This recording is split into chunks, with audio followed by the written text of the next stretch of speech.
नमस्कार मित्रों, जय श्री राम। मित्रों, राहु और गुरु की युति का क्या फल मिलता है? राहु और युति, गुरु की युति का विश्लेषण आज हम लोग करेंगे। सबसे पहले तो ये जानिए कि राहु और गुरु की युति यदि कुंडली में होती है तो उसे गुरु चांडाल योग बोला जाता है। लेकिन कोई भी ग्रह जहाँ नेगेटिव इम्पैक्ट देता है वहीं पॉजिटिव इम्पैक्ट भी देता है। जहाँ उसके नकारात्मक प्रभाव हैं वहीं उसके सकारात्मक प्रभाव हैं। अब उस नकारात्मक को सकारात्मक में बदलना कैसे है, आज हम लोग इसी पे चर्चा करेंगे। ऐसे तो ये योग बड़ा खराब माना जाता है, लेकिन इस योग को हम अपने अनुकूल कैसे बनाएंगे, इस योग को हम कैसे, इस योग का प्रयोग करके, इस योग को अपने अनुकूल बना करके हम जीवन में कैसे ऊंचाइयों तक पहुंच सकते हैं। राहु क्या है? राहु है, कहते हैं, भ्रम। गुरु क्या है? गुरु है ज्ञान। लेकिन अगर हम देखें तो राहु को ग्रैंडफादर के रूप में जोड़ा जाता है, यानी कि दादा। और गुरु क्या है? ज्ञान। तो अब गुरु ईश्वरीय कृपा भी है। यदि इसको इस तरह से हम डिफाइन करें कि व्यक्ति के ऊपर जो ईश्वरीय कृपा है वह दादा के कारण है। अगर गुरु और राहु के संयुति को हम समझें, टेक्निकली उसको समझें, तो राहु क्या है? ग्रैंडफादर, दादाजी। और गुरु क्या है? ईश्वरीय कृपा, ज्ञान, विजडम। अब हम देखें कि अगर जिस व्यक्ति की कुंडली में गुरु और राहु की युति होती है तो उसके जो ग्रैंडफादर होते हैं और दादाजी, वो बहुत ज्ञानी होते हैं, या उनके ऊपर जो ईश्वरीय कृपा की प्राप्ति होती है कहीं ना कहीं उनके दादा के कर्मों के द्वारा होती है। और अगर गुरु और केतु का कंजंक्शन हो, गुरु और केतु की युति हो, तो केतु क्या है? नाना है। गुरु क्या है? ज्ञान है। तो नाना के कर्मों का फल पोते को मिलता है, नाती को मिलता है। यानी कि लड़की के जो बेटा है, पुत्री का जो बेटा है, उसको मिलता है। मतलब ईश्वरीय, जब गुरु और केतु की युति है कुंडली में, तो आप जानिए कि नाना के कर्मों का फल या नाना के कर्मों के कारण आपके ऊपर ईश्वरीय कृपा की प्राप्ति हो रही है। गुरु और शुक्र का जब कंजंक्शन होता है तो हम देखते हैं शुक्र क्या है? पत्नी का कारक है, भार्या का कारक है। और गुरु क्या है? ईश्वरीय कृपा। तो ऐसे लोग बहुत भाग्यशाली होते हैं जिनकी कुंडली में गुरु और शुक्र की युति होती है।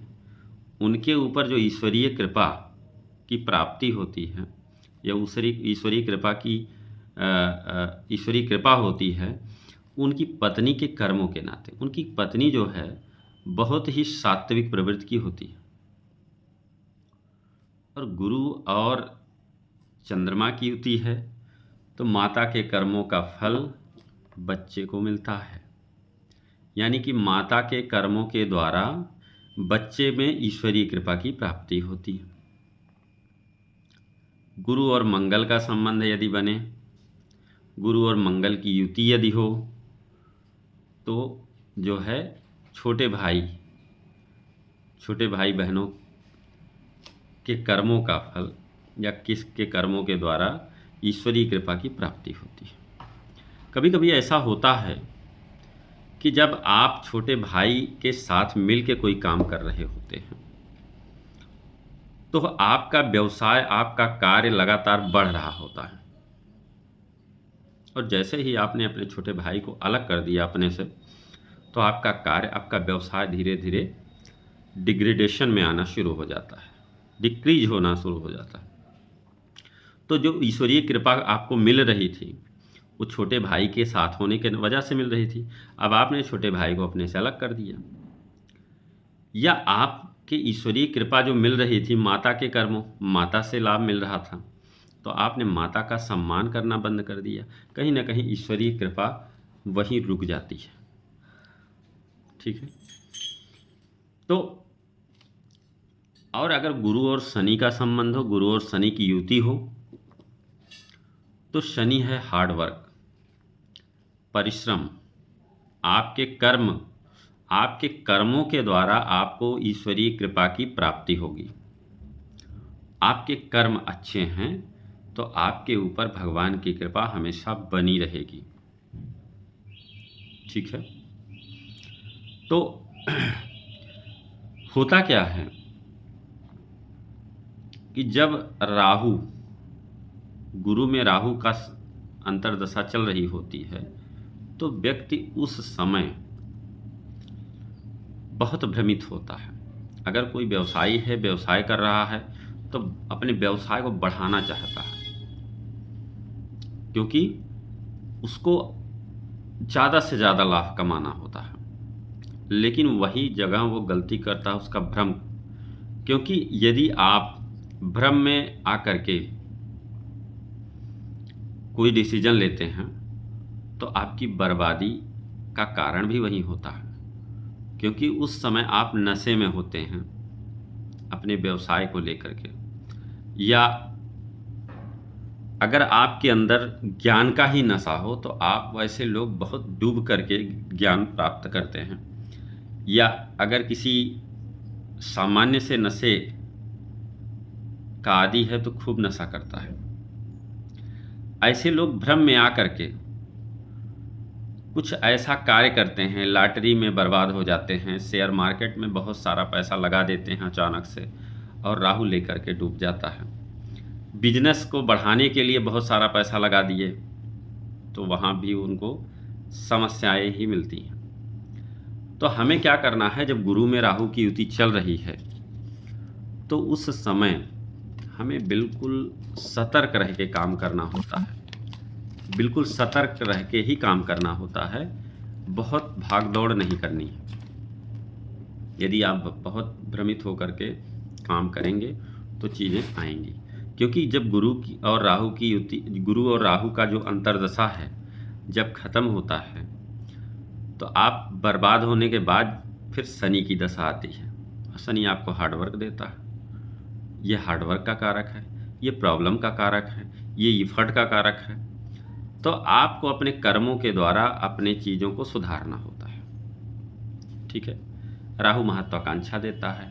राहु उसी महत्वाकांक्षा के वशीभूत हो करके व्यक्ति बिजनेस में बहुत सारा पैसा, बहुत जल्दी अमीर बनने के लिए आप बहुत नशे में होते हैं उस समय, और लगता है कि बहुत तेज़ी से ग्रो करें, और अचानक से आप जहां होते हैं वहां से डाउनफॉल में चले जाते हैं।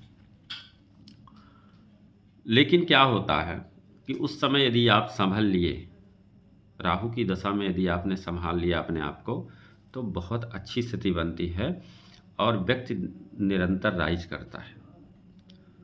तो आज के लिए इतना ही मित्रों, क्योंकि गुरु और राहु की जो दशा होती है, गुरु और राहु की जो युति होती है, हमेशा खराब नहीं होती है। बस उसको सावधानी पूर्वक अलाइन करने की ज़रूरत होती है, बस उसको सावधानी पूर्वक उसके अनुसार काम करने की ज़रूरत होती है। तो आज के लिए इतना। कैसा लगा आप लोगों को यह वीडियो कमेंट बॉक्स में ज़रूर बताइएगा, और ऐसी ही महत्वपूर्ण जानकारी प्राप्त करने के लिए हमारे इस चैनल को सब्सक्राइब कर लीजिए, और अगर वीडियो अच्छी लगी है तो लाइक भी कर दीजिए। ठीक है। तो आज के लिए इतना ही मित्रों, फिर मिलेंगे, तब तक के लिए ओम नमः शिवाय, जय श्री राम।